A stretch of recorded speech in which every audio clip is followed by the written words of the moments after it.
Hola, ¿qué tal? Un cordial saludo a todos los que escuchan este podcast. Mi nombre es Gerson Zambrano, soy biólogo egresado de la Universidad de Tolima, especialista en gerencia de proyectos de la Universidad Iberoamericana y candidato a magíster en educación de la Universidad Iberoamericana.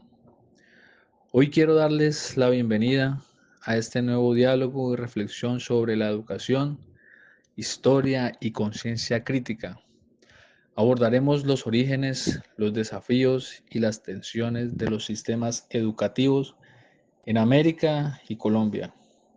Además, hoy exploraremos cómo la historia nos interpela como educadores y cómo desde el análisis crítico podemos replantear nuestras prácticas pedagógicas actuales. Abordaremos el tema con una reflexión a partir del texto de Georgina Osenbech, quien propuso una historia comparada de los sistemas educativos en Iberoamérica. Nos cuestionamos con la siguiente pregunta. ¿Por qué comparar? Porque entender cómo se construyeron nuestras escuelas y políticas educativas en relación con otros países nos permite ver las influencias, los patrones comunes y también nuestras particularidades. La educación en Iberoamérica nace en un contexto colonial, impuesta, controlada y elitista.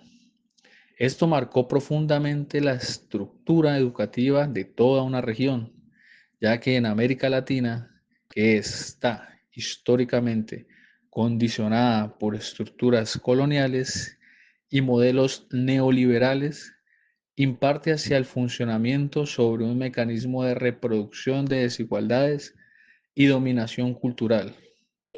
Aunque por otro lado, las resistencias populares de los estudiantes y trabajadores han gestado alternativas como la educación popular, con sed de libertad de expresión, siempre orientadas a una transformación social y a la construcción de estados más inclusivos y pluriculturales.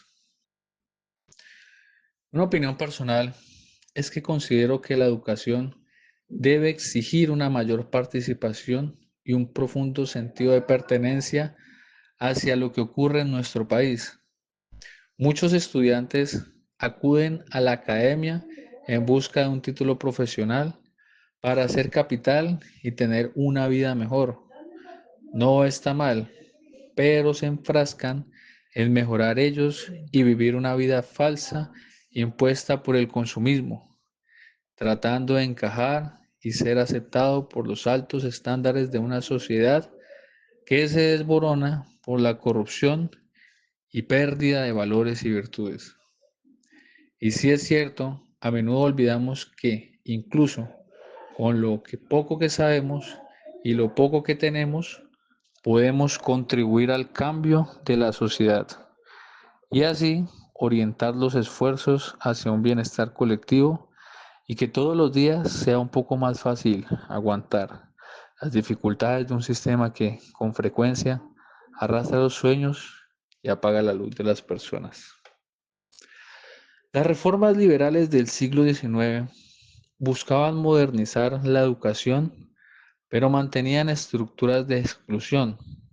Este tema, siendo un poco delicado, hay que tenerlo en cuenta y hay que saber que, como se entiende en el marco neoliberal, no busca ser incluyente con los pueblos que enriquecen una región, como indígenas, campesinos y todo un pueblo que ha sido marginado por la violencia, sino que como movimiento neoliberal buscaba homogenizarlos bajo un modelo occidental que desvirtuara y desvalorizara sus saberes y prácticas culturales.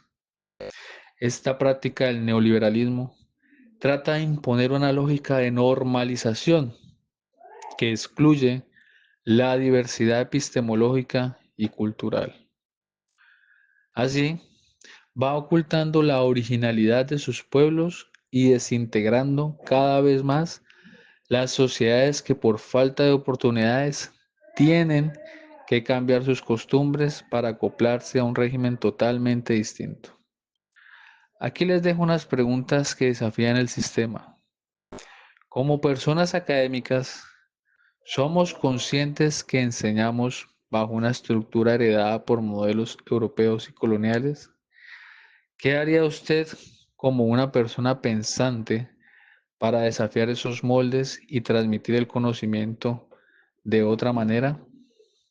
Aquí les dejo estas dos preguntas y ahora paso a abordar un tema sobre la Colombia y su historia.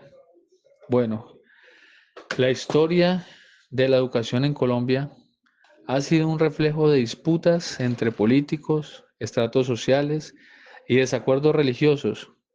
Entre los conflictos más marcados surgieron dos grandes corrientes ideológicas: los liberales, cuyas propuestas promovían un Estado laico lleno de ideas transformadoras basadas en la ilustración, el racionalismo y el progreso, enfocados en datos científicos separados de la influencia de la Iglesia. Según la literatura, el objetivo liberal era construir un Estado moderno con instituciones y leyes consolidadas e igualdad para todos basados en una economía de libre mercado. Por otro lado, los conservadores defendían toda la figura de la Iglesia Católica centrada en la educación del ser humano como columna vertebral de sus valores y conocimientos. Los conservadores temían que la ciencia sacara los valores espirituales y sociales de la humanidad. Viajamos en el tiempo para citar a uno de los grandes pensadores y políticos de la época que hicieron grandes cambios en su liderazgo. En el siglo XIX, específicamente en 1828, Francisco de Paula Santander promovió una educación más racionalista y utilitarista, influenciada por pensadores como Jeremy Bentham, que respaldaban la teoría y el distanciamiento de pensamientos de los dos sectores políticos de la época. Todo esto especialmente por valores morales de la Iglesia Católica. En semejante, surgieron movimientos que eran nuevos para la época, como las escuelas activas. Este movimiento fue bastante influenciado y motivado por la ciencia y la psicología en contraposición por los métodos tradicionales.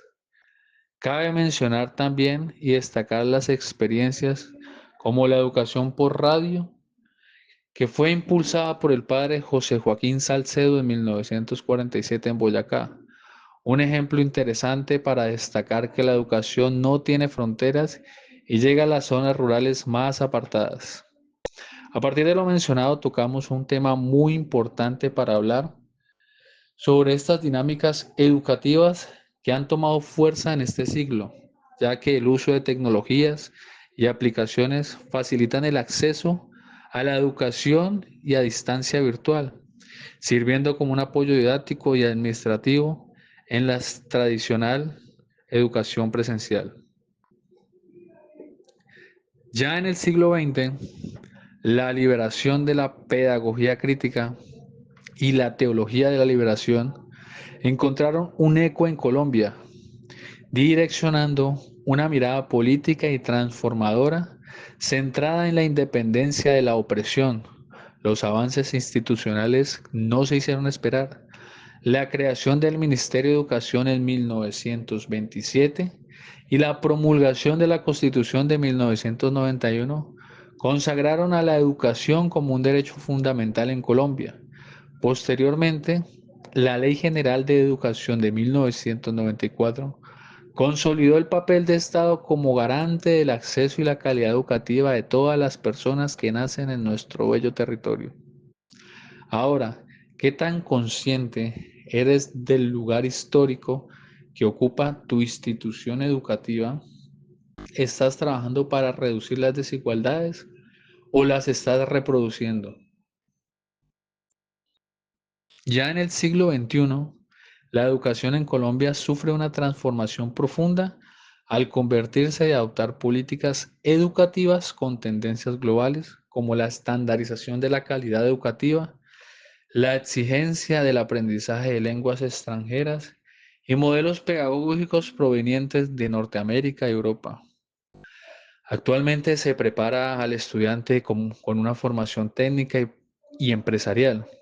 No está mal, pero se teme por la pérdida de los valores fundamentales como la equidad, la solidaridad, la justicia social, la democracia y la sostenibilidad ambiental, los cuales deberían seguir siendo un pilar fundamental de los proyectos educativos nacionales. Y por último, recordar que la historia educativa no es solo el pasado, es un espejo que refleja nuestros aciertos y errores, y comprenderlas nos permite construir una pedagogía más justa, más humana y más crítica. Gracias por acompañarnos en este episodio de Educación, Historia y Conciencia Crítica. No olvides seguirnos y compartir este espacio con otros educadores y educadoras.